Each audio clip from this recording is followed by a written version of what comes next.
Although springtime is here, trails of a long winter have been left behind, and trails of difficulties have been left for those wineries on Cayuga Lake. The vineyards themselves have suffered because of extremely cold temperatures and an overabundance of snow throughout the early spring. This year's low points have created a danger for the vines. This winter is different because we had -11 here in Interlake and at Lucas Vineyards. So we've had to really adjust our trimming formulas and leave more buds than usual. We have about a 40% bud damage in some varieties, so we're leaving about 50% extra buds this year. We have to even go back a little further to the fall. In last year's growing season, it was very wet and cold, and so that the buds, the wood continued to grow during the fall right up until winter, and the buds didn't all harden off, so that we didn't have the accumulation of carbohydrates in the bud. And so as we get closer to the tip where it was still growing, we have buds that are not winter hardy. And so then when we get cold weather, as we did during this last winter, they die off.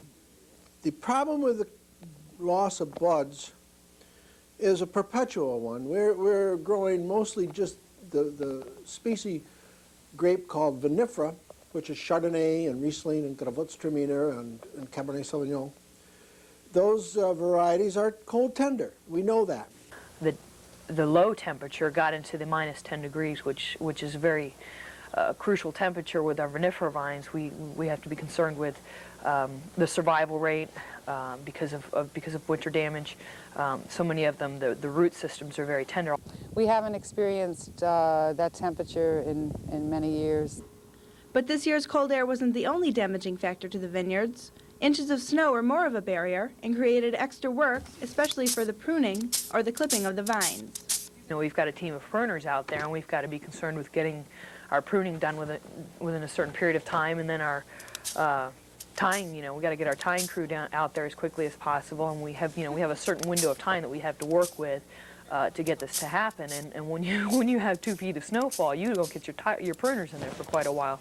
That blizzard kept us out of the vineyard for over a week. Well, this is nothing. Wait, let's go up to another row and see. Yesterday, I could sit down. The snow was up to here. I could sit down literally and prune. We had so much snow that the gals couldn't get in and get it all pruned. Linda and Sue and Hope do most of our pruning, along with myself. And the snow was so deep that it was covering over half of the vines. And the workers say the vines aren't the only things that have gotten stuck deep in the snow. But despite the harsh winter, wineries on the Cayuga Wine Trail were protected from even more damage because of their location along the lake.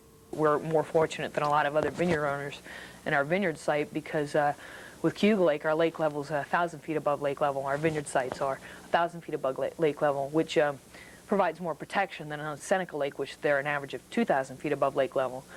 So really the lakes are obviously why the vineyards are here. They provide a microclimate for us to be able to grow our grapes in. In the end, winery owners say everything will all work out. Yes, it's late. Yes, it's frustrating. Yes, it's different, but it's not critical or crucial. We think it's just another year. And this is the beauty, this is the frustrations, but this is why this isn't a factory kind of an operation, because you can't determine exactly what's going to happen and how it's going to happen, because nature takes its course. Nature has a nice way of balancing itself. So the outlook for this summer's harvest is optimistic. Meanwhile, customer and business isn't hurting. The shelves are stocked, glasses are being filled, and the best part, the tasting, has begun. In Ithaca, I'm Tracy Dedes. All right, the right way. Show me this. Like this? Yep. There you now go. swirl it. There you go. That's it.